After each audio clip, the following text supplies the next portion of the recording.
मेरी बेटी आलसी बहुत। अब जो नहीं जानते अभी से मेरा चैनल है उसके ऊपर ओके करो, सब्सक्राइब करो और मेरे से जुड़े रहो। बहुत सारी बातें ऐसी बताई है मैंने जो आप कल्पना नहीं कर सकते हो। हजारों बातें अंदर डाली मैंने वीडियो के माध्यम से ताकि आप तक पहुँचे, आप उसका आनंद लो।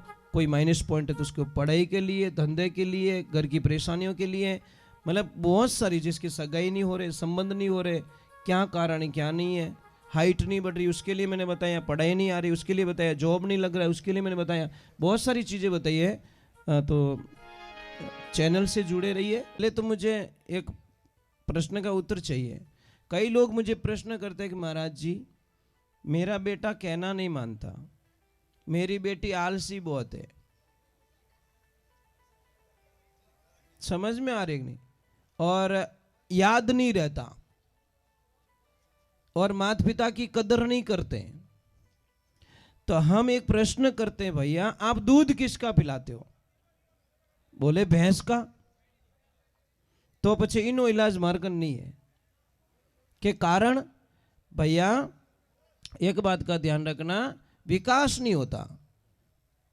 गाय माता जिस दिन बछड़े को जन्म देती है, जो वहां की गीली मिट्टी होती है जहां पे बछड़े को जन्म देती है, वहां का जो स्थान गीला हो जाता है, वहां की मिट्टी उठाओ और घर आंगन में लीप कर दो, निहाल हो जाओगे आप कल्पना नहीं कर सकते उस मिट्टी में कितनी ताकत होती है।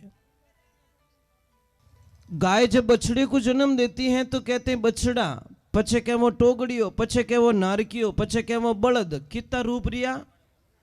4। और भैंस जिन दिन पाडा ने जन्म देवेला उन दिन पाडो और वो मरे जीते पाडो ही रेवे। कोई विकास नहीं है, ध्यान रखना, कोई चेंजिंग नहीं है। जी जन्मियो तो ही पाडो, मरियो तो ही पाडो। दूसरे नंबर बोलते मेमोरीज नहीं है। आप एक काम करना, कल अनजान गाय को अपने घर के द्वार पे एक रोटी देना, एक गुड़ और रोटी दे देना। ठीक उस दूसरे दिन गाय माता उसी टाइम पे वापस घर पे आ जाएगी आपके घर पे और रोटी मांगेगी, और भैंस ने बादाम रो हलवो खिलाई जो पछे जावण दीजो बारे। और जैसे ही वो कटे कीचड़ देगी नहीं, ब्यूटी पार्लर में घुस जाएगी मेकअप कराने के लिए। भैंस को इतनी भी नहीं पड़ी कि मेरे मालिक ने सुबह मुझे स्नान कराया और मेरे पे बहुत सेवा की और वह बेटी कादा में लौटी आई मेकअप करके। भैंस जितनी बुद्धि है, गाय ये कभी नहीं कर सकती।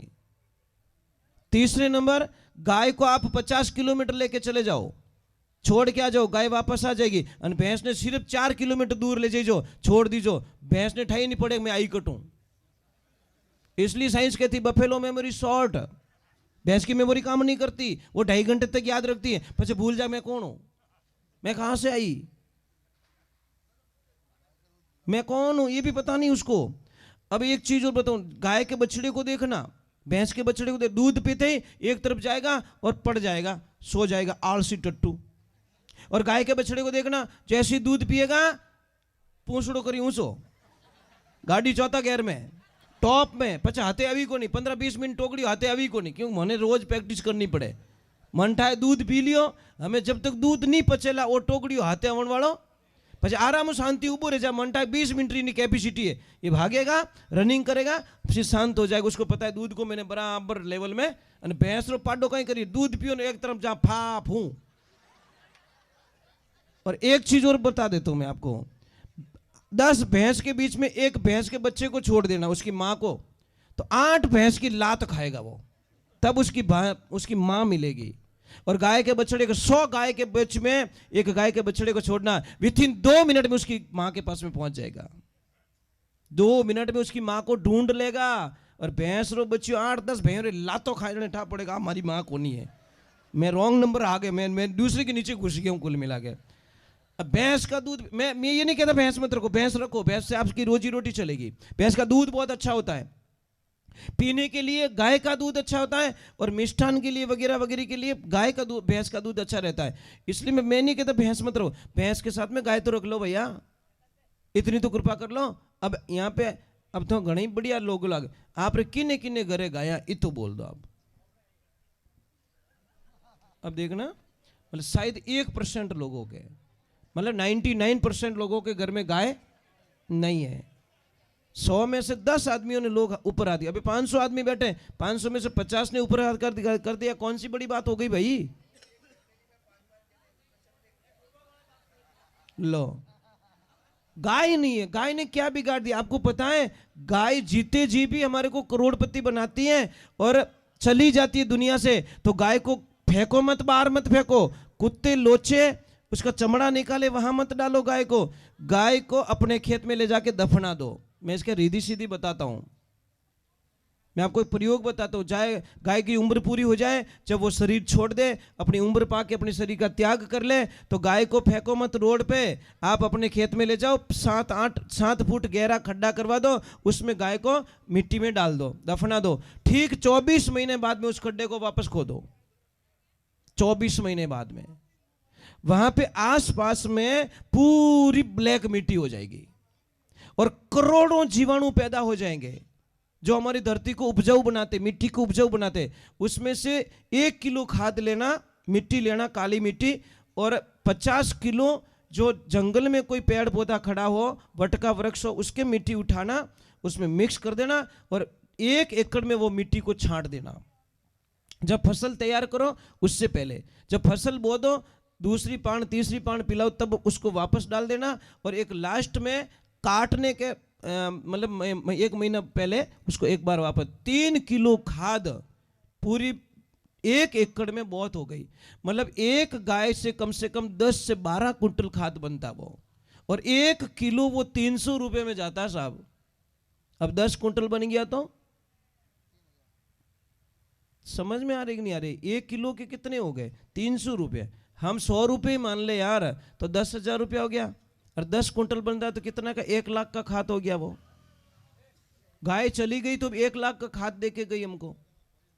पर पता ही नहीं आप लोगों को कि गांव की गाय माता कितनी शक्तिशाली होती है, कितनी पावरफुल। 2.5 साल बाद में जब खोदोगे ना, हड्डियां बड्डियां कुछ नहीं मिलेगी उसके अंदर, पूरा एकदम खाद मिलेगा आपको, और उसमें करोड़ों जीवाणु होंगे। कितने महाराज? आपको इसको हम यूरिया और डीएपी जैसा जहर क्यों दे रहे महाराज? क्यों दे रहे हो? क्यों जहर डाल रहे हो उसके अंदर? क्यों डाल रहे हो आप जहर? खाली उपजाऊ ज्यादा लेने के लिए, फसल ज्यादा लेने के लिए, पर जहर दे रहे हो अपनी मां को।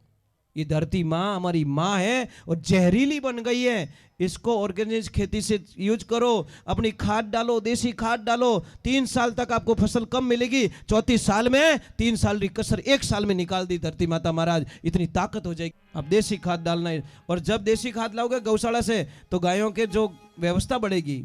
गौशाला से खाद लाओगे तो पैसे के खाद के भाव बढ़ जाएंगे, भाव बढ़ने के गायों की सेवा हो जाएगी महाराज। आप अपने घर में गाय रखो। ये चीज है। बोलिए सतगुरुदेव की। बेटा छोटे छोटे बच्चे हैं, आपको गाय पसंद है? पक्का? तो कल पापा मम्मी से झगड़ा करना कि पापा मम्मी हमको गाय चाहिए, बस रो के भी गाय मंगा देना, भगवान आपका भला करें। करोगे झगड़ा? कौन कौन करोगे? ऊपर हाथ करो। पक्की बात? झगड़ा करना है, बोलना गाय चाहिए हमको, बस दूसरा कुछ नहीं। हमको गाय चाहिए, घर में चाहिए चाहिए चाहिए। चाहे वह दूध देवे या ना देवे, दूध तक सीमित मत रहो, क्योंकि कम से कम गाय माता मुंडो देखो सुबह सुबह, वही अपनो कल्याण हो जाए महाराज।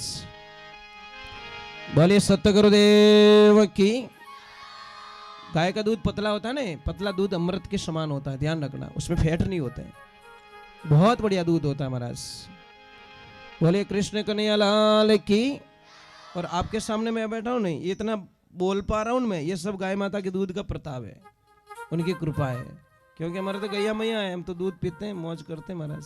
क्योंकि आश्रम पे दूध बेचना सख्त मना है, दूध बेचा नहीं जाता, सिर्फ जितना चाहिए उतना दूध निकालो, नहीं तो बछड़े जिंदाबाद। वहां पे गायों की सेवा होती है, गायों को बिजनेस तौर पे नहीं रखते हम लोग।